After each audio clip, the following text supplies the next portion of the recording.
All right, welcome to Speak for Yourself. I am Jason Whitlock. That is Greg Jennings, sitting in for that dude, Marcellus. All right, coming up, we'll tell you who's more to blame for the disarray in Green Bay, but we start today with the Lakers.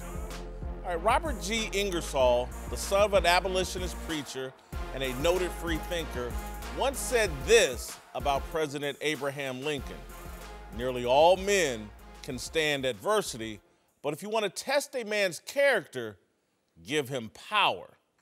I thought of that this morning as I read Howard Beck's fascinating story about the Lakers, Clippers, Knicks, and Nets, and all four franchises positioning to add superstar players this offseason. Beck's story covers a lot of ground. It argues that executives and scouts across the league believe the Clippers and the Nets are in superior positions to the Lakers and the Knicks. It further suggests that NBA insiders believe Lakers president Magic Johnson and general manager Rob Pelinka are in over their heads. And, of course, Beck's story captures the urgency and desperation of LeBron James' situation. It quoted the chosen one saying this: "It's a critical summer for myself. Obviously, the franchise is going to live forever, but for me personally, it's very critical because I want to compete, and I want to compete now. So it's very critical to me and my future." LeBron James and Magic Johnson are being put to the ultimate test. They seized power, and now their character, skill, and expertise are being tested. Beck's piece of journalism leaves you with the feeling that James and Johnson are more likely to fail than succeed. Beck is a reporter. I'm a columnist turned TV opinionist. Let me tell you why I think James and Johnson will fail. In their seizure of power, they created too many enemies. They're outflanked. Rob Pelinka was the absolute wrong partner for Magic Johnson. Pelinka is despised by his former peers, NBA agents. While managing Kobe Bryant's career, Pelinka earned a reputation as aloof and arrogant. Agents can't wait to see Pelinka fail.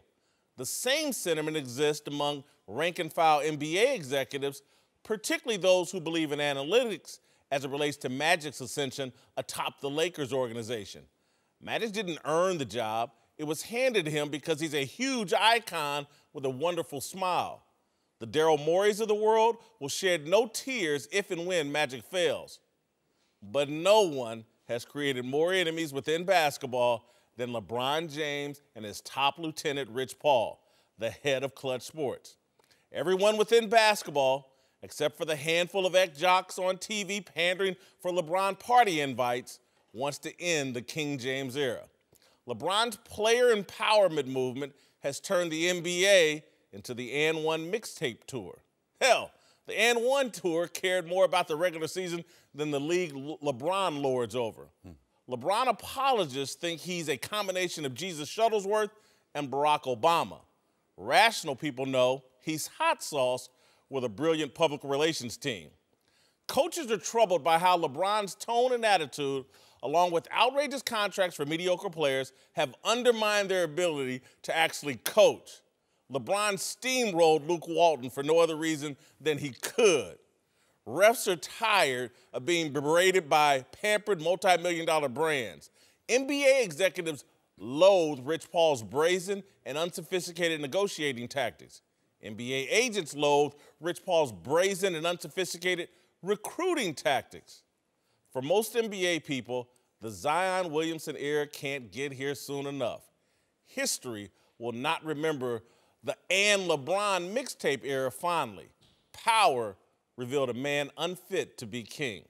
All right, joining the desk now are Rick Bucher. You could have laughed while I was talking. I was trying not to. Bleacher Report's Rick Bucher, NBA champion Steven Jackson. Which one of us is going to get a text from Rich Paul first? Oh, my goodness. He compared LeBron to hot sauce. Oh, my goodness. What a great public relations team. Rick, I'm going to start with you. I hope it's Louisiana hot sauce. Is the league rooting for LeBron and Magic to fail? No doubt about it. Now, the league office, no. The rest of the teams in the league, absolutely. And it's, look, when it comes to tampering, when it comes to bending the rules, when it comes to recruiting players, the league would not function without it. Tampering happens. It has to happen. But what the Lakers have done is they've done it in a brazen, arrogant way. When you go on to TV talk shows and do it, when you let the world know that you're going out to dinner with Anthony Davis, who you just happen to want to play with. That's where teams go, it's too much. You're rubbing it in our face. And you know what? Just because you're the Lakers, you don't get everything you want. So they're in a difficult position where relationships are important, where you need people to do you a solid. No one wants to do a solid for the Lakers right now. For me, I don't think it's so much LeBron James. They're rooting for LeBron James to fail. I think it's more isolated to Magic Johnson and Rob Pelinka. Two guys who they feel like hold positions in upper management that they don't have the requirements or they haven't earned the right to sit at that seat. You interrupt you, just briefly. No one in NBA circles, among NBA people, is more unqualified for their job in the minds of NBA people than Rich Paul. Continue. I hear that, but you get agents and you get marketing teams and you put together all these other things with people who you feel like will best represent you and have your best interests at heart. So I'm not looking at that. When it comes to running an organization and what these teams are looking for, they don't respect a Rob Pelinka. I don't think general managers across the NBA are looking at Rob Pelinka saying, oh yeah, he should have got that job over me. And it's the Los Angeles Lakers. Like, LeBron James has won. He continues to win. He will continue to win. Magic Johnson has never won in this current position that he holds. Neither has Rob Pelinka. And I think that's where the biggest issue arises when it comes to upper management across the league. Well, a lot of people want to see LeBron fail. They want to see Rich Paul fail. But how is he not qualified? He went to college and got a degree just like everybody else. Who did? Rich Paul. Are you sure about that? Yes. You have to have a degree to be an agent, right? No.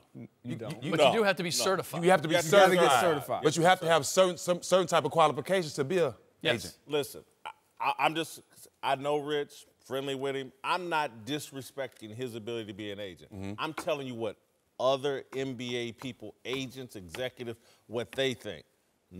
He was handed this job simply because he's LeBron's friend. Of course. But you know what? You know what the bigger problem is? Yeah. That he's black, he's young, and they have all the control. All the players are going to him and LeBron. That's the problem. It's not because he was given the job. How many NBA coaches are given jobs? Luke Walton was given the job. This is why I want you to watch the TV show Game of Thrones, and I know it's fictional, but it's about power. Anytime you're a disruptor and you seize power, the people that previously held that power are going to buck up against you. And it doesn't matter whether you're black, white, green, whatever. Yes, it does. It does. If Rich Paul was white, are you kidding? Nobody would be saying he's young, black with all the control. LeBron has all the control. People hate LeBron because he changed the league. I don't want to spin. Players have more control. Don't respond to the name I'm about to throw out. I just want you to understand. Donald Trump is white. He has seized power. Are you looking at what people are doing? So now we can play. No, I'm saying when you seize power, you create enemies, and people come at you. It's not simply a color thing. Successful. Yeah. That's success. It's not just power. It's anytime you get in the head, that's going to happen. Yeah. Anytime you're ahead of anybody, it's just not power. It's success. It's anytime you're doing something that somebody can't do or not in the shoes to do, it becomes that. It's not even that they can't do it. It's that they really wish they were the ones in position doing it. Exactly. Well, and they may not like the way that he's doing it because he's doing it in a very different way. But I will say this. Who cares? When it comes to Rich Paul.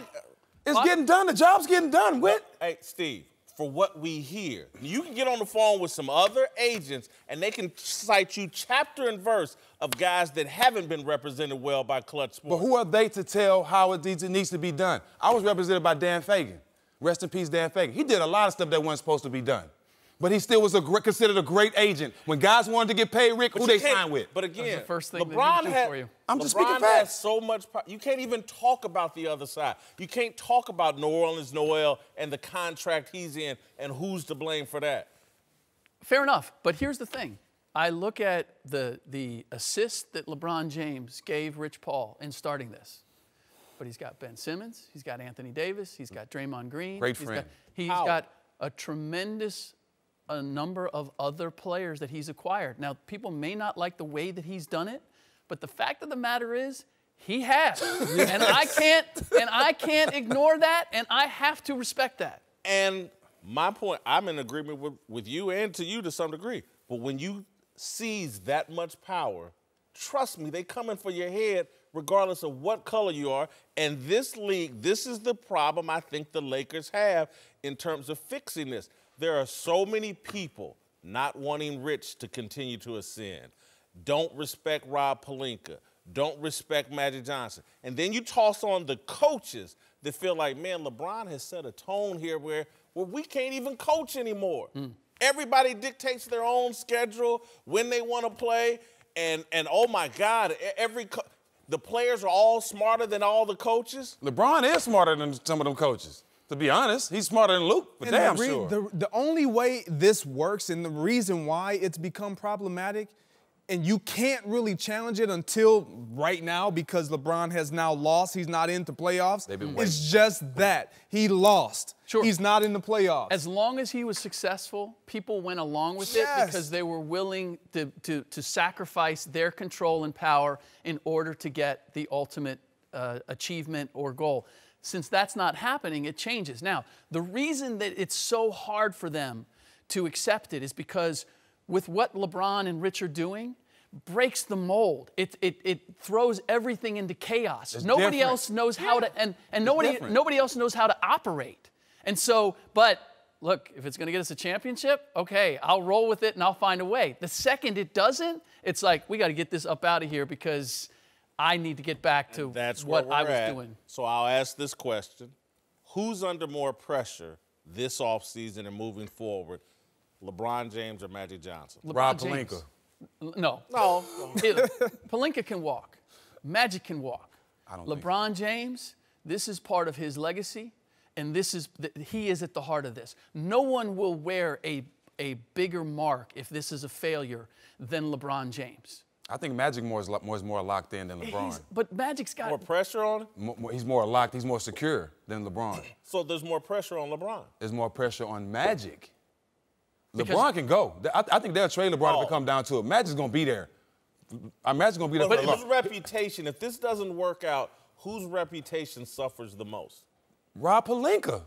Nah, he doesn't have a reputation. He doesn't have a reputation in this. He doesn't have a reputation. The reason why I say that, you can't hurt Magic or LeBron's reputation. No, you can't. I think they're I'm legends. with you on this. I'm with you on this. It's definitely LeBron because he's one with what most will say less talent than what he currently has right now. It looked different, and it fit him, the type of personnel that he put himself around, and that was put around him when he was in Cleveland and in Miami, and he won with that. Right now, it's looking as though he can't win with what he has, and there's been no sign that he's going to be able to attract what it's going to take to get him in position to win again. Here's the other part, very quickly. When he was in Cleveland, the reason he couldn't get stars, in Cleveland, because it was Cleveland, and because he was always on a short-term deal, and no one wanted to go to Cleveland and then be left holding the bag when LeBron decided, I need to get up out of here, right? He comes to L.A., he signs a long-term deal. He's in L.A. He's playing for a storied franchise in the Lakers, and he still can't get what he needs. Now, you begin to look at it, okay, maybe it wasn't Cleveland. Maybe it's playing with LeBron and the sacrifices I have to make as a star player is what the real issue is. Spot-up shooter, Chris Bosh. Spot-up shooter, Kevin Love. Listen, the reason I say LeBron, man, we started out the year, and it was LeBron versus MJ. We're here in April, and people are now putting Kobe in the conversation. He was in the conversation from the jump. But with you and maybe a few others. But now it's like LeBron's status, I'm just telling, because I've said this for years when he got to Miami. This dude is Wilt Chamberlain. Wilt Chamberlain left this league. He was the most talented guy to ever enter the league. LeBron has either succeeded him or he's number one now and Wilt's number two. The two most, they're quirky. LeBron's got 3 titles. To me, Wilt and LeBron are going to finish their careers with less titles than they should have and won't stand the test of time with the other guys that maxed out their talent. That's where LeBron's legacy's headed if he can't fix it. The reason why I won't take a hit, because just like you're saying, keep that same energy. If they do get a player, things will change. But just remember, Space Jam is going to come out next year. If they don't make the playoffs, all those LeBron fans will still be in the movies, still be buying the shoes. So he would not take a hit. I guarantee he would not take a hit. You know what? But that's that's just facts. That's a different playing field. The business side of it, Jordan obviously has won 10 times over when it comes to that. As you guys said yesterday, you're still buying his shoes. Like, he's still relevant when it comes to that. LeBron might be able to win on the business end of things. He might become a movie mogul, right? But a bad movie mogul, the Tyler Perry. Go ahead. But this Tyler Perry downturn, Part 2. Shout out Madea. I love Tyler Perry. this downturn going out this way, where now you went to the Lakers, it's a double-edged sword. I honestly believe Kobe wanted him to come here to find out how hard it is to satisfy Laker Nation.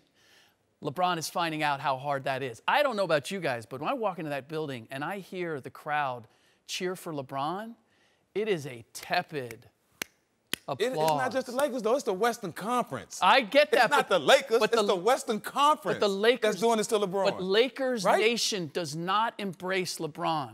Yeah, Steve, you played in San Antonio, Pacers. I won a championship and they don't embrace me, so I feel that. No, but again, the Lakers, the sense of entitlement here, when Jack Nicholson and Denzel and all them people are sitting courtside, they're not satisfied with it. Has to be titles. Yeah. And damn near has to be multiple titles. I agree and this whole and so the fan base that isn't Jack Nicholson, they mimic Jack Nicholson. This whole fan base will be disappointed if LeBron gets out of here without any titles. And they're already booing him. They're already chanting Kobe's name. Yeah, well, I don't think he'll ever reach Kobe level. The fans are going to always love Kobe more. That's a failure. That's not a failure. When you're born into an organization, it's different. Although Kobe wasn't drafted by the Lakers, but his career essentially started. I bet you when Michael Jordan was in Washington, they wasn't cheering louder for Wes Unseld. Absolutely. I mean, you know what struck me? The quote by LeBron in talking about what has to happen this summer and what he needs. He's now saying, I need this to compete. Oh, wait. Compete? I thought we were winning titles here. I thought you were here to win a championship. The narrative changed. He's already dialing down or trying to dial down the expectation. You know what? It's too late. Laker Nation is expecting you came here. We expected a title. If we don't get one of those before you leave, then this will have been a disappointment in our eyes. Hey guys, Jason Whitlock here. Thank you for listening to the Speak for Yourself podcast. If you like what you hear, then you should take a minute to check out the Maybe I'm Crazy podcast hosted by The Herd's very own Joy Taylor. On the Maybe I'm Crazy podcast, you'll tap into a different take on the world of sports. Joy will break down all the biggest stories from the NFL, NBA culture, in and out of sports, and everything in between. So subscribe now for a weekly episode of Maybe I'm Crazy every Tuesday night on your favorite podcast platform. Now back to the show. Jason Whitlock, Greg Jennings, joined by Steven Jackson and Rick Bucher. All right, let's talk some more NBA. Sponsored by Toyota. Let's go places. To a guy who could be going places this summer, Kevin Durant. Yesterday on The Herd, our good friend Rick Bucher said KD leaving the Warriors for the Knicks is a done deal, mainly because Durant has never been fully embraced by the Golden State fan base and because having any success in Madison Square Garden would earn him immense love from desperate Knicks fans. You know what? I think that he's going to be disappointed when he arrives in New York, if that's where he goes, and I'm not doubting you, because he's looking for unconditional love that doesn't exist. And I say this, half jokingly but dead serious. He's a mama's boy. Mamas love you unconditionally. And then you spend the rest of your life looking for that feeling. Yeah. And he's still looking for that feeling, and he's not going to get it in New York. He can win championships there. He can be the greatest thing to ever hit in New York. But it's New York. And there is no unconditional love other than your mama's love. That's it. Well, what he's going through now, and the most he's showing now with the getting kicked out of the game, he's been through a lot the last couple of days with losing his brother. So anything going on now, you got to charge that. You got to charge that. So rest in peace to his brother and his family. We send our love. But regardless where Kevin goes, it's going to be hate. Just from going to OKC to Golden State. People are never going to let that go. Now, if they can stop being emotional fans and look at this guy's body of work, then you're just going to put him up there with the top players and just leave it alone. Yeah. But they so concerned about him going to Golden State and Golden State being dominant and him being a two-time MVP, two-time Finals MVP. People hate that he went there and was successful. They was rooting for him to lose. They hoped. They had Golden State down 3-1, OKC did, and he left that team. So people hate him for that reason only, and they'll never let that go. This is what I don't understand. For those who criticize the idea that he would go to the Knicks, they are the same people that criticized him for going to the Golden State Warriors. Make up your mind, okay? If you're gonna go, you're gonna go and you're gonna join a team that is built and it's ready and it's a championship caliber team and they do all the right things, oh, you're just jumping on the wagon. So now he's gonna go to a place that desperately needs somebody to carry them and to pick them up and push them back up to the top. And they're like, why are you doing that? Why would you leave what you have? Look, this is what I truly respect and admire about Kevin Durant, is he doesn't care what any of us say that he should do. Nothing. He does. I think he cares, but no, he's does willing to ignore it. Which is even better. He feels it, but he doesn't let it stop him from saying, I'm going to go do this anyway. And for me, I think he is going to find happiness. And the reason why is because of what you were talking about earlier. He loves basketball. Like, regardless of where he is, he's going to be competing and playing basketball. It's the LeBron effect. It's the fear of being Charles Barkley, the Karl Malones, the players who we say are all-time greats but never had the chance to say they hoisted that trophy or they were a champion. He doesn't have that in his back pocket anymore. So he can play freely wherever he goes. If it is with the New York Knicks, he understands what comes with that, but he feels like I can compete at the highest level with any of them. And if I can get another star to come, why not? So I think he's going to be happy in where he is just because it's him playing the sport that he grew up loving and he still loves and plays at a high level. I don't think he's ever going to be happy. Yeah. Because it's never going to be just basketball. If it could be just basketball, I think that would be KD's sweet spot. But it's not. There's always going to be more. There's always going to be the media. There's always going to be comparisons. There's always going to be all that. Now, the one element that makes New York particularly attractive for him is that he thinks beyond basketball.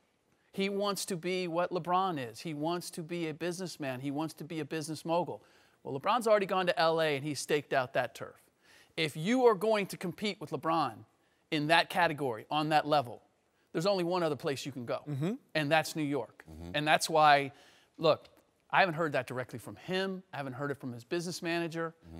I personally think, really, is that the best idea? But I can't tell you from the beginning of the season, the drumbeat has been constant.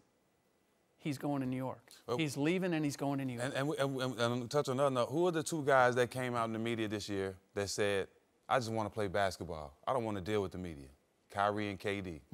Two guys that they talking about going to New York with the craziest media circus in the world. Yeah. How is that going to work? Yeah. How is that going to work? I'm going to say this. I don't think he's going to find happiness, but I do respect it if he does it. Because I respect just the challenge that he's willing to challenge himself again and not just be complacent and comfortable. I think that will actually be a great look for him. And in terms of will they be able to handle the media part of it? Of course. I think they will, because I think a lot of the stuff I hear from Kyrie, I chalk up to just this dude's under 30. He just don't even know no better. No, he actually doesn't care. He actually just cares about basketball. He actually can give a damn about anything else, and KD the same way. Yeah. They just love playing basketball, bro. I do think, though, as they get older, particularly Kyrie, they're going to say less goofy stuff. Yes. Yeah. Well, because I did. Maturity. Yeah. Because the truth is, the things that they complain about, honestly, they bring upon themselves. I mean, if you're going to say crazy things and then people are going to react and say, well, that's a crazy thing, you can't be surprised or disappointed that people are going to take exception to that. Right. Just avoid saying. I had this conversation with Blake Griffin about the whole circus in LA, about the DeAndre Jordan and the tweets that they were putting out in the midst of that. He goes, it wasn't that dramatic, but we decided to have fun with it. When I was 30, you wouldn't want the 30-year-old Steven Jackson right here. You'd be like, Oh, get this idiot off here. Yeah. So as time comes, you learn, and you learn how to deal with the media, you learn how to reply different ways. And I think they both will, especially if they go to New York. Actually, I'd kind of like to see that Steven Jackson up here. I wouldn't want to be up here with you, but I'd like to watch it. Rick, He come out sometimes. It's interesting to hear you say, particularly with you being from the Bay, that the only place to compete with LeBron is in New York. Yeah. Silicon Valley and the Bay is very powerful. I consider it the media headquarters now because of its control over social media. I do think walking away from that is somewhat risky for his grander vision. Brand, I think He so, can too. still have the connections and the business relationships that he's built. And when it comes to endorsements and promotions, he's never going to leapfrog Steph in that market. Now, the New York market, as of right now, that's wide open. But and the the people value of that is immeasurable. But the people that are working with him now in the Bay, once he go to New York, all them relationships are tarnished. Yeah. You know, the Bay, they loyal. They real loyal in the Bay. I don't think. But you know what? I think they're loyal to money. Yes. Silicon Valley, Yeah. venture capitalists. Yeah. I think it's. He's a big brand. Yeah. I'm going to tell you the problem that he's not thinking about, and all these guys are out there, Zion Williams is about to come in and disrupt everything. And so they're all running around looking for their spots. Wherever Zion lands, that's where the spotlight's going. We're joined now by Pittsburgh Steelers wide receiver Ryan Switzer. Ryan, I've seen you on TV. Seeing you in person, I'm just like, wow, he is a little undersized. Yeah. And I've been in conversation with Cole Beasley, Christian McCaffrey, the undersized white receiver. I think there's like a renaissance going on. I look at what Julian Edelman and these guys have accomplished with the Patriots. What's your take on, is there a renaissance where your value is starting to be understood? I feel like it. You know, I feel like I've been aware of some of the deals that have been going on this offseason with, you know, Cole just got paid. Humphreys from Tampa Bay just got paid in Tennessee. So I feel like as the game evolves and as time goes on, that, you know, that position is starting to be more understood. Yeah, I keep saying the slot receiver just keeps gaining and gaining in value. All right, let's get to your boy, my Mid-American Conference boy, Big Ben Roethlisberger. Yeah. Been beaten up this offseason. Yeah. His reputation. I know your Team Ben. Tell us why we should be on Team Ben. Yeah, so get right to it. You know, I think it's just kind of tough because, one, you look at the season that he had, right? And you look at him being 15 years in and really, from the looks of it, at the pinnacle of his game. I mean, he was I think we held the passing title this year. He threw for over 5,000 yards. But I just think that criticism has to go somewhere. And him being the polarizing, big-time Super Bowl winning quarterback of our team, it's unfairly been placed on him and Coach T. So, but I kind of like how he's handled it, right? You haven't heard from Ben. You know, he's just kind of just, you know, peeping everything and looking, and it's been good. So I think a lot of that is certainly unfair, but just kind of how it is in today's world. Okay, so I'm gonna jump in really quick. Yeah. I'm gonna translate what he's saying. You know, I'm a young guy. I'm coming in. I'm here with this future Hall of Famer. He's not in position, and I don't want to put you in this position to talk negatively about a Ben Roethlisberger or Mike Tomlin. What I would like to ask you is, forget what we all see and what we say and what we hear. Is there something that Ben Roethlisberger is not doing that you would like to see out of your quarterback? I feel like everyone's perspective and relationship with each individual is different. And I know from my standpoint, like he was saying, I'm really not in the position to place blame or place criticism or, you know, I've only been there for a year, but all I can give you is how my experience has been with him and with Coach T and with this team. And, you know, I was in being bounced around and traded kind of in my first 2 years. You know, it was just kind of difficult for me to process everything that was going on. So when I landed in Pittsburgh, it was kind of intimidating because you walk into this well-known, stable organization who has a long tradition of winning Super Bowls, being in the playoffs, and then you see this quarterback who's, been doing it at a high level for such a long time. But, you know, the little interactions that we had, especially within that first 2 weeks, you know, kind of helped calm my nerves, helped me ease my way into the locker room. And, you know, ultimately, that's what really made me feel at home. Let me frame this in a way that I think allows you to answer. I'm not asking you to take a shot at Le'Veon Bell or Antonio Brown. So your comments have it's not a personal shot at those guys. Is Mike Tomlin, though, perhaps, and the team, perhaps, in a better position to move forward and for Mike to reestablish leadership without those two enormous personalities being in the locker room? I think both parties are better off. I really do. I think, you know, it was just time for a change of scenery on both ends. You know, it was obviously things weren't working. You know, it's not like those guys weren't producing on the field, but there's more to the game of football. There's more to a locker room setting than just, I mean, you know, than just performing. There's a lot that goes into the chemistry and what makes a team. So, you know, I think hopefully, you know, I never got the, you know, opportunity to play with L. Bell, but I did get to play with AB. So I'm hoping that he gets what he wants, right, in Oakland. And I'm hoping that, because I'm with Pittsburgh, right, my loyalties are to this organization and to this team and to Coach T. I'm hoping we get what we want too, and that's getting back in the playoffs, getting back, you know, to where we need to be.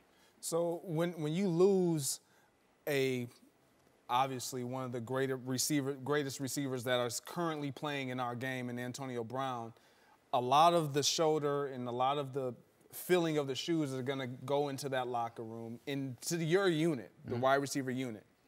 Juju Smith-Schuster, yourself. Can Juju fill those shoes, or do you guys fill those shoes of Antonio Brown collectively? I feel like Juju already has, right? I mean, I don't know how much more of a load Juju can shoulder. Well, I will. Before you continue, let me say this. I disagree with you with he's already has, because he's played a year alongside Antonio Brown. So the pressure has never solely been on Juju. We all recognize his talent. Obviously, is there kind of like what Le'Veon Bell, without having Le'Veon Bell in there and Connor getting his opportunity, is there going to be this mentality with Ben, with the guys in that locker room, to make sure that yourself, Juju, has a phenomenal year this year? You know, you want to have a phenomenal year every year, and I think guys in the locker room, I know myself, have personally accepted that challenge, because as bad as it hurts to lose a player the caliber of AB, obviously a Hall of Fame receiver, as a competitor, I'm ready. Opportunity. This league is all about opportunity and fit, and I know I'm jumping on that. I know that guys like James Washington, I know we brought in, you know, Moncrief from Jacksonville. I know we're chomping at the bits to get going. I meant, like, when I say Juju kind of already has, I mean, you know, him being third or fourth in the league in targets last year. I don't know how many more targets he can get, you know, so that's what I mean when I say I don't know how much more he can shoulder, because he's consistently done it in his first 2 years. So I think it's on the other guys, me, James, Moncrief, Eli. I think it's on us to pick up that slack. Ryan, thank you so much for being here. Good luck this upcoming season. Really appreciate it. Great job. Whitlock and Greg Jennings. Steve Jackson is back with us. We're joined now by former Pro Bowler Sean Merriman. Time for my favorite segment, the Lights Out Twitter Off segment. Yeah. Sponsored by Lights Out. All right, Darnell Smith, our social media manager's here, wearing the Lights Out shirt. Yeah. Represent. My dog representing. Yes, Still paying him in T-shirts. Thanks for chipping in. I'll take it for now. We're growing right now. I'll take it for now. All right, Darnell, what's popping? Yeah, man. So we all know James Harden has always been criticized for his style of play, but last night, Clippers announcer Don McClain took the hate to a whole nother level. Take a listen. Style, what Harden does is manipulating the game somehow, like almost like cheating it somehow. And I don't really have a thought beyond that, other than I'm watching something that isn't basketball. Like, to me, basketball is player movement, ball movement, design plays, not just a guy walking it up and isolating every time. Is there any truth to this? I think there's plenty of truth from a fan's point of view. It's not fun to watch. Don, be quiet. He was the first player ever suspended in the league for steroids. He played 319 games, averaged 10 points. Man, please. Why they even got him calling the game? Who is he? He's UCLA's leading scorer. You cheated the game and you averaged 10 points for your career. You can't talk about James Harden. Pac-12's all-time leading scorer. Yeah, no truth to this. You cheated the game. I'm with you, Stacks. Look. Go to a game and watch this. No, it's not even about that. He's winning. His team is winning, so it's what's necessary. You know, when I hear something like this, it reminds me of playing somebody in a video game or fighting game and keep pressing that one button and beating you. You're like, man, you cheating. Right? You cheating. You keep pressing that same button. You winning. Yeah, the do whole something goal of it different. is to win. That's it. All right, guys. AB. Let's talk about the AAF. Yesterday, we mentioned that the AAF is suspending all football operations and making players pay their own flights home. Well, Twitter figured out who was the silent partners behind the league. None other than Fire Festival gurus Ja Rule and Billy McCarthy.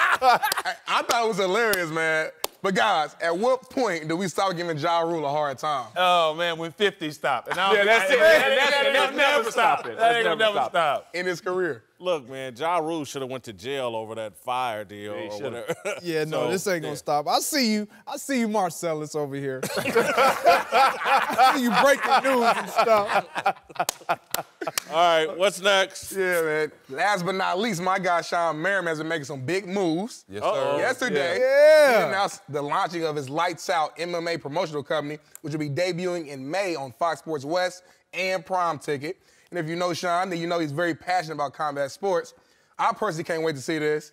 Sean has even said that if the opponent is right, he might consider taking a fight himself despite co-owning the business. Merriman, what can you tell us about the league?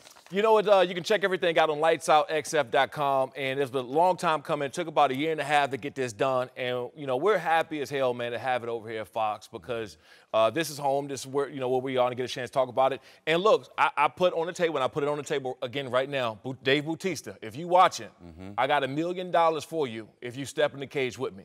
I got $1 million for Dave Bautista if he step in the cage for me. We got it ready. I know what his price is, and we're ready to pay it. But we're excited to announce the league and grow the league with these guys. Hold on, I could use $1 million. I was just about to say, how much to fight Whitlock? $1 million peso. Twinkies. $1 million Twinkies. Peso. Nobody ain't gonna watch that. Nobody ain't gonna watch that. But hey, I want to salute you. Appreciate it. Because you're changing the narrative, becoming the owner and not a worker. So I salute you, my brother. Appreciate it. Thank you, guys. Appreciate it. Big stuff. Big move. What, can I get an offer to fight? Who you gonna fight? Sean. No, nobody want to see that. I got a fight to talk louder you with. Nobody That's wanna about see the that. only time we get a chance to fight on here. But hopefully you guys come to the fight, though. May 11th at the Burbank Marriott here at the Convention Center. Yes, sir. You got my support. Appreciate it. That's great. All right, let's get to Darnell's question of the day. All right, man. So yesterday we talked about coaches being scared of their players, and I was curious just to know what was the best way to discipline you guys as athletes? Me? Yeah. Let me go and jump Yeah. in. Take me out the game. I want to play. The best way to get to me is take me out and sit me down and just let me sit there and watch when I know I should be playing. And the person that did it to me to make me become coachable and make me approach the game like a professional was Popovich. I go out there, we running the play, I don't know the play, come sit down. I turn the ball over and do something that's not in my game, come sit down. That's the best way for me to take me out the game. For me, it was always in practice.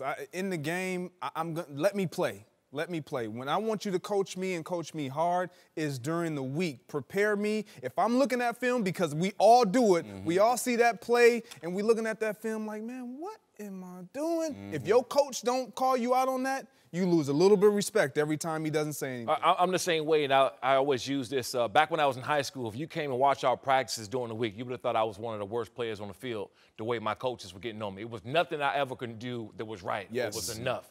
And even when I went out there and made a big play or made something happen, it was like, oh, okay, that was okay. You did all right. And I was like, what do you mean that was okay? You see that? They would never let me kind of get ahead of myself. And if you watched the practice, you would have thought that I was one of the worst guys on the field. So constantly staying on me was it. For me, Nothing. no, I'm hard to coach. I'm the best. No, I'm very hard to coach. I admit that. But for me, I have to feel like I'm a big part of what we're doing. Even as an offensive lineman in college or in high school, I was a big part of our program. And so I'd show up to workouts early. I'd do extra work. When I got to college, and they treated me like everybody else, or like I wasn't important. I was like, okay. I'm gonna sleep in. It was real in the street. I'm gonna lay up with these Twinkies a little longer. A million Twinkies. So I gotta feel like I'm a part of the deal. I gotta be brought into the leadership part of it. I can admit to that. Yeah. I want to when that playbook comes out and we go on the game plan. I need to see that 8-5. Where's 8-5? We ain't got no zebra 85 or no 8. I need to see my name getting called. That's any job. You want to feel wanted. You yes. want to feel a part. I agree with that. Joined again by Sean Merriman. And we're now joined by former Pro Bowl wide receiver T.J. Houshmandzadeh. Let's move to Green Bay, where we just got a shocking glimpse into the Packers' recent dysfunction. Bleacher Report's Tyler Dunn has written an in-depth piece on the extended feud between Aaron Rodgers and Mike McCarthy, which apparently dates back to McCarthy's decision to draft Alex Smith over Rodgers when McCarthy was the offensive coordinator for the 49ers. Dunn spoke with countless players and members of the Packers organization and found a serious divide about who was more to blame for the team's collapse, explaining, quote, one ex-Packers scout puts the blame on both. He describes Rodgers as an arrogant quarterback, quick to blame everyone but himself, one who's not as smart as he thinks he is, yet kindly points out that McCarthy basically quit on his team. All right, this story was fascinating and well done by Tyler Dunn. Greg, you were in it. You beep, beep, beep. Backed the bus up over Aaron Rodgers. I hope he survived. I read the story, though, and I think that Mike McCarthy looks worse. I don't think he's going to coach as an NFL head coach again after this story. I found Mike McCarthy almost indefensible in terms of, and I go all the way back to Mike McCarthy as the quarterbacks coach in Kansas City. And was very critical of him then and was shocked when he won a Super Bowl. Then I read this story and go, oh, okay, I had him right. Yeah, Mike doesn't look good in this story at all. I mean, when you think about some of the things that are being said about the missing meetings because he's getting massages and players knowing about it, it's just not a good look and not a good dynamic coming from your head coach. And just even how your quarterback view you, of not being football smart, having a great football IQ, and we're on the same side of the ball. And even in my experience in my time there, I just feel like when it comes to Aaron Rodgers, you can't get stale. He can't grow stale. And with Mike McCarthy saying we could play double headers with this playbook, we can run the same plays, that grows stale with a quarterback like Aaron Rodgers. You know, I know people talk about the NFL being a business and whatnot, but it's a huge emotional part of the game, too. And when a guy passes on you, right, and he goes with somebody else, now he comes in and now he's the man, players never forget that. They never forget that. If a coach cut you or released you or traded you away and you knew that they had something to do with it, I know it's supposed to be business, but guys never forget. So coming in right away, it's like, okay, I'm the man now. You're not going to tell me what to do. I don't think it's a secret. It was out there already, but it's more now that we get a chance to see from Mike McCarthy's side. We already know what Aaron Rodgers is. You know, people talk about his character and just his, you know, having no personality, the way he reacts to or interacts with other people. We knew that, but we never heard about Mike McCarthy's side and some of the things he said. But that's why I believe that Aaron Rodgers didn't respect him from the first place. Mike McCarthy looks terrible. Terrible. Getting a massage. How you gonna tell me to be at the meeting at 8 o'clock and you not there? That's number one. This what happens. And you're upstairs getting a massage. A massage, like I wish I could be getting one. But what you said is right. So this is what happened. Mike McCarthy does not draft Aaron Rodgers. He drafts Alex Smith. So Aaron Rodgers, right off top, now that you're my coach, I really don't think you know what you're doing. You thought Alex Smith was better than me? Right. Are you kidding me? And now that you're my coach, I really see you don't know what you're doing. I thought you didn't know what you were doing by drafting him ahead of me. Now it's validated because I've been around you. You're my coach. You really don't know what you're doing. Myself, Greg Jennings, Donald Driver, Jordy Nelson, Jermichael Finley, Brian Grant will make you look like you know what you're doing, but you really don't because you validated it by not drafting me, number one, so I'm going to hold that against you. And now that I'm around you every day, I realized you really have no idea. Let's be clear. McCarthy was the offensive coordinator, who I think did in San Francisco at that time. But I think he did go on record. He thought Alex Smith was better than Aaron, and so I get it. The thing that my number one takeaway, and it's talked about in the story, because at the top they said ego cost the Packers, and I don't buy that. And I heard you on Cowherd's show, because I think ego's everywhere in professional sports. What cost the Packers and why they only got one title during McCarthy and Aaron Rodgers is no ownership. No one sitting there holding these people accountable. No one from the top down that's like burning desire to win, to make these guys get in the room and say, hey, man, cut this out. If it was owners, do you think he would be getting massaged if he knew it could get back to an owner? The reason why I say that doesn't even come into play here is because the Packer organization has always won without ownership. And so when you say because they didn't have ownership, there was no accountability, no, there's always been a sense of accountability because of the organization, the franchise, the history that goes behind that organization. It was ego. It was ego in a sense because when Mike McCarthy would call a play and your number one guy, your play call or your play runner doesn't agree with it, or when we run 2-minute offense, I feel like I can put us in a better situation than you have ever put us in. That's problematic right there. But a lot of quarterbacks, honestly, we've all played. We've all had coaches where we felt like, he don't know what he's doing. Why is he coaching me? We've all been in that situation. It's not just Aaron Rodgers and Mike McCarthy. No. I've had coaches where I felt like he didn't know anything, and a lot of players felt like, why is he coaching? But the respect level was gone. I mean, I haven't lined up or played against a big-name quarterback or a great quarterback that didn't have an ego. Every one of them do. But there's a respect level that Mike McCarthy didn't get in that locker room. He damn sure didn't get it from Aaron Rodgers, and rightfully so with seeing this stuff coming out. And I'm glad because we always talk about there's two sides to a story. There's two sides to a story, but we never hear the other side. We always hear the one person it's going to aim to, and that's Aaron Rodgers, but this is I don't know about you guys, and you played there, but I never heard anything like this coming out about Mike McCarthy. Never. Greg, the low football IQ deal with Mike McCarthy, is that true? I don't. Oh, Greg, come on. No, I'm going to be honest. I don't find that to be true. I think he does have a high football IQ, but you're dealing with a guy in Aaron Rodgers that has a higher football IQ that arguably has one of the highest that I've ever been around and ever known. Okay, well, let me ask it a different way. You played for several other coaches. McCarthy, compared to other football coaches or offensive coaches, is his IQ up there with the best you work with, or? Yeah, I mean, it's tough because our personnel, as TJ alluded to, was so good. The horses were so good. Right. We really didn't have to run these elegant plays. We didn't need Mike McCarthy to draw up all these fabricated plays that were going to put us in motion. We just needed Aaron Rodgers to do what you do, and we'll do what we do. The one knock that Mike McCarthy does get is, there was no formation variation. There was no motions. Aaron didn't want that. This is how smart this guy was. I want everybody to be stationary so that I can see what the defense is doing. So that my cadence will dictate, okay, nope, I see the disguise. Everybody else, myself, Donald Driver, Jordy Nelson, we're all smart enough. One credit to the Packers, they draft smart guys. You see what I just saw. Let's go play. We know what they're going to. That was all Aaron Rodgers, and I think with Mike McCarthy allowing him to have that freedom and flexibility, it stunted his ability to really be creative and innovative with formation variation. Okay, so we're pretty much all in agreement. Mike McCarthy looks the worst. Yes.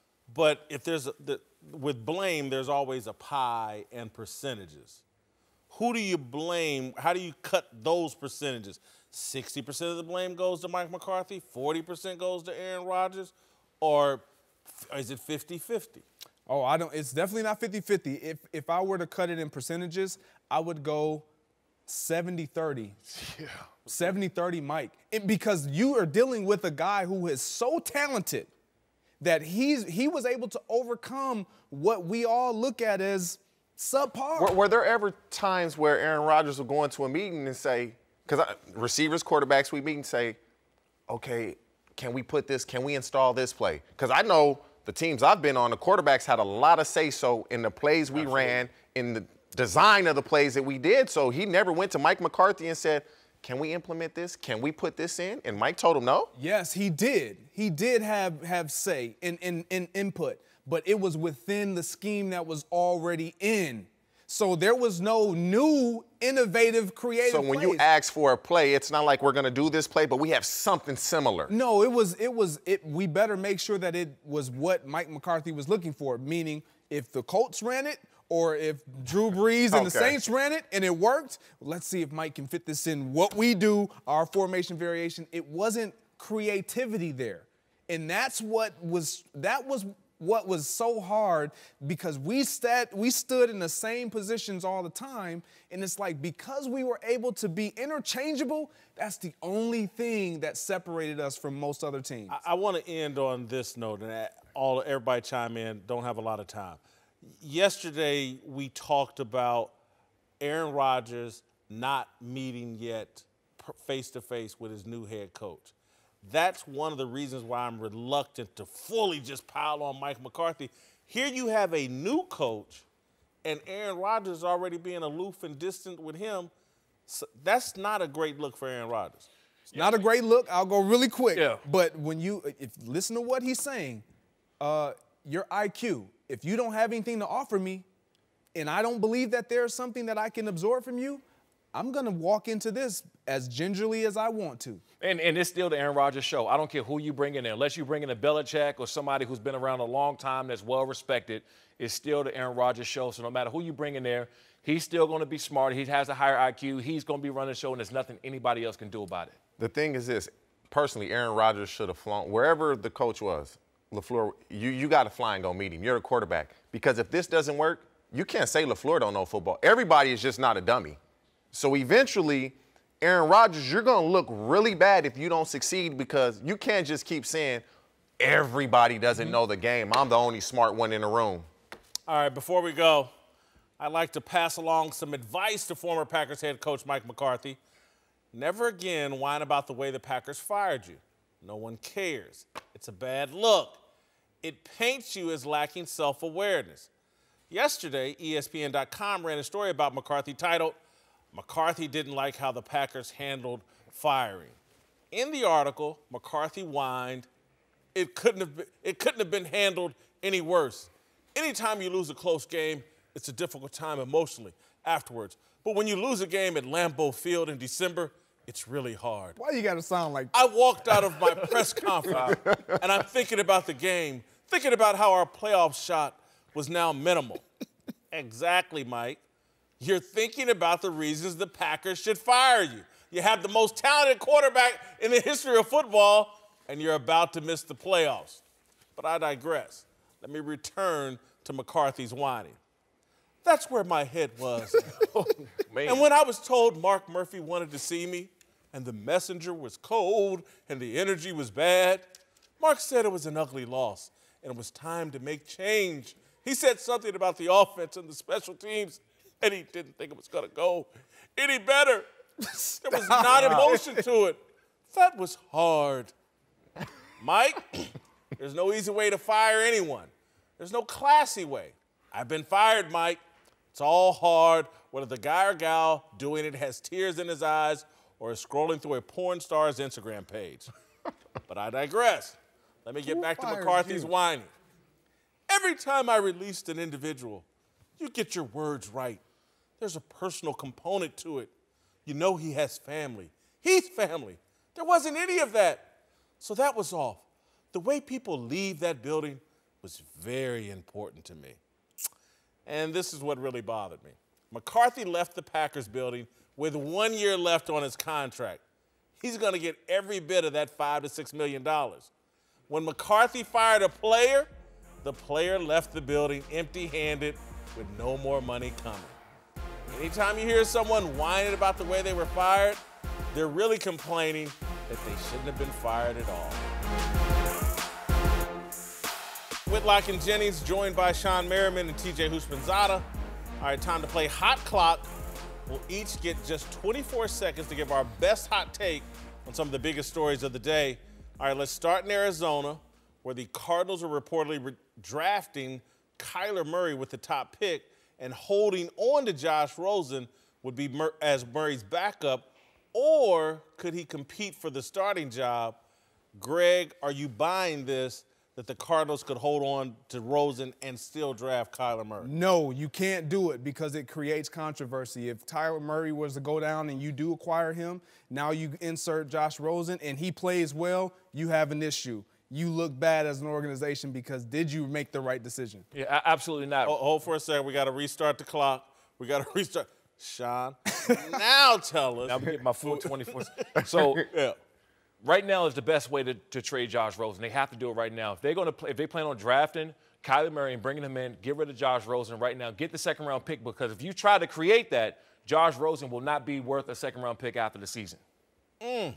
No one needs their full 24. Hold on, TJ. All right. We're going to reset the clock. Any chance they hold on to Josh Rosen and still take Kyler Murray? No chance at all. You just can't do it. You move up and draft him with the 10th pick last year. I just don't see there's any chance you can have the 10th pick of a draft and the first pick of the draft play the same position on the same team in back-to-back years. Josh Rosen's not going to support that. Kyler Murray's not going to support that. They have to figure out a way to move Josh Rosen and get some form, or just don't draft Kyler Murray and draft the best defensive player. All right, listen. Restart the clock. I may need some extra time. There's a reason why I'm the host of the show, because I can do things that you guys can't do. And I'm about to show you this. We're talking about the Arizona Cardinals. They just fired Steve Wilks after 1 year for no reason. They just went up in the draft to get Josh Rosen, and now they're talking about taking Kyler Murray. This is the Arizona Cardinals. They could wake up tomorrow and decide I should be the quarterback. Anything's a possibility with the Arizona Cardinals. They're stupid. So, yes, there is a chance. Not a high chance, but there's a chance. All right, to Seattle, where Russell Wilson has demanded a new contract by tax day, but reportedly won't hold out as negotiations with the Seahawks unfold. Greg, you have 24 seconds. Is there any chance Russell Wilson isn't a member of the Seahawks in 2020? Absolutely not. Russell Wilson is the Seattle Seahawks. When you look at the Seattle Seahawks, if they don't have Russell Wilson, we're not even considering them as a contender. They're not even competitive with having nothing offensively. Forget the defensive side of the ball. Russell Wilson is everything for the Seattle Seahawks. You got to keep him. Give him what he asks. All right, Sean, we've restarted the clock. Any chance in 2020 Russell Wilson not a Seahawk? Not a chance, not even a little bit. And for this reason, you traded away that entire legion of boom back there. You traded away your running back. You didn't beef up your offensive tackles. Russell Wilson has done everything on your offense possible. If they get rid of him, they're going to be in the hole, meaning a losing hole, for the next 4 or 5 years, trying to replace him or find another Russell Wilson. There's not one out there. They won't find him. It'll never happen. All right, TJ, you're now on the clock. Any chance 2020 no Russell Wilson? There is a chance, and I'm going to tell you why. Last year, they started the season off throwing the ball a lot. Pete Carroll comes out and says, we thought we could be a throwing team. We realized we can't. That's on you, Russell Wilson. You can't throw the ball to win games, so now we're going to go back to running the ball. We can get 2 first-round picks, build around other guys. Yeah, they can get rid of them because Pete Carroll feels like he's not that type of guy anyway. He said it early in the season. That's interesting, but there's a reason I'm the host. I'm going to be more interesting. Have y'all ever heard of Yoko Ono? Did you hear when she went into the Beatles? Yes. Did you hear? There's a woman named Ciara that's now. He said Yoko Ono. He said the wrestler. Look, I'm already thinking about wrestling. So no, I thought she meant Yoko Ono. Sorry. This could happen. John Lennon. This could happen. Ciara is now involved in this. There is a chance. Anytime you add another element to a situation like this, she can call the shots and get Russell Wilson to New York. There is a chance he's not there in 2020. All right. To a couple former Steelers, Antonio Brown and Le'Veon Bell, who had their problems with Big Ben, but both have gotten public support from their new quarterbacks, Derek Carr and Sam Darnold. All right, Greg, Tough question here. Who do you think is a better teammate, Antonio Brown or Le'Veon Bell? Well, I mean, have we heard anything negative from the Pittsburgh Steelers locker room about Antonio Brown? No. So I'm going to say Antonio Brown. Facebook Live? We didn't hear about that? No. Did we hear any response in a negative manner from his teammates? No. So when you look at who was the better teammate, they're going to say Antonio Brown. Le'Veon Bell, they feel like he bailed on us. He didn't show up when we needed him to be here. All right, faster pace, Sean. What's your response? You got 24? Yeah, Le'Veon Bell is the worst teammate, right? Worse than Antonio Brown. The reason why I say this is the same thing you said it, but more importantly, him going over, we're hearing the out-talks of what everybody's saying before. You're seeing what Sam Donald right now is saying about Le'Veon Bell. There's nothing negative. We're starting to hear some things out of the Oakland locker room already that's happening with Gruden. I don't know if y'all heard, but we are here starting. I heard it today walking in today, so I might break that down a little bit. TJ, 24. Shoot. Man, this is tough. It is tough. The teammates never said anything about Le'Veon Bell till he didn't show up. Before that, they liked him. Nobody has said anything about Antonio Brown. Who's the better teammate? I'm going to just go with the receiver because I'm a receiver. So I'm going to go with – you got to be a good teammate when you just get to a team and you go to Derek Carr's son's birthday party. I mean, I'm sure he's kissing his buddy, one little couple extra passes, but he didn't have to do it. It's a tough one for me. Very tough. One guy's got a blonde mustache. The other guy just put out one of the worst rap songs I've ever heard. Did you like it? And no, it was terrible. Then he got sensitive when Keenan Allen called him out on it. He did. So they're both bad teammates. Oh, come on. You got to pick one. Switzerland, huh? Le'Veon Bell's a better teammate. Uncle Jimmy's here. All right, let's get to it. Who's your big dummy of the day? Oh, big dummy of the day, that's real easy. Big dummy of the day go to the person that said, I need to be in order for me to feel complete, I need to be a big part of it. What are you gonna be other than a big part? You can't be nothing else, you big dummy. There we go. Thank you. Right, here's a highlight from our discussion earlier about Kevin Durant. He's looking for unconditional love that doesn't exist. And I say this, half jokingly but dead serious. He's a mama's boy. Mamas love you unconditionally. I think he is going to find happiness, and the reason why is because of what you were talking about earlier. He loves basketball. Like, regardless of where he is, he's going to be competing and playing basketball. All right, Uncle Jimmy, what's your take? Okay, first thing we need to do, man, somebody need to sit Kevin Durant down and explain to him, Kevin, love is overrated. That's right. It's overrated. That's it. Tell him. Stop, man. You lying. You don't mean that. Man, look, man, listen to what I'm saying to you, man. Listen. Look at me. If you just keep on living, listen to me now. If you keep on living, you understand what I'm saying. Okay? Yep. Listen, you told me yesterday you married, right? First time I got married for love. I'll never do it again.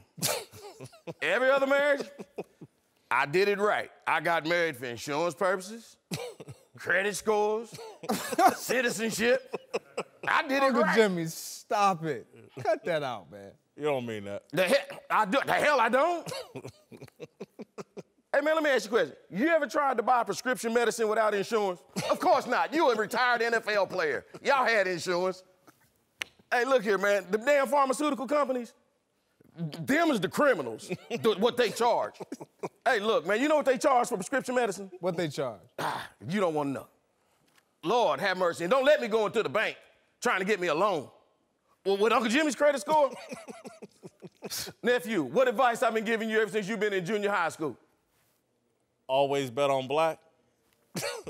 Yeah, you didn't listen to that advice either. No, dummy. What's the 3 things I told you need in order to have you a good woman? First of all, Blue Cross Blue Shield, credit score 750, and she got to know how to cook with bacon grease. What does that have to do with Kevin Durant? Kevin Durant need to quit looking for love. It ain't there. It wasn't in OKC. It ain't in San Francisco. It damn sure ain't gonna be in New York. He looking for love. He need to be looking for a business partner. Huh? Hey, man, he's mad because Steph and Clay didn't embrace him when he got there. You know, it wasn't going to happen. You know, Kevin Durant was that tall, skinny black kid that went to the Catholic school.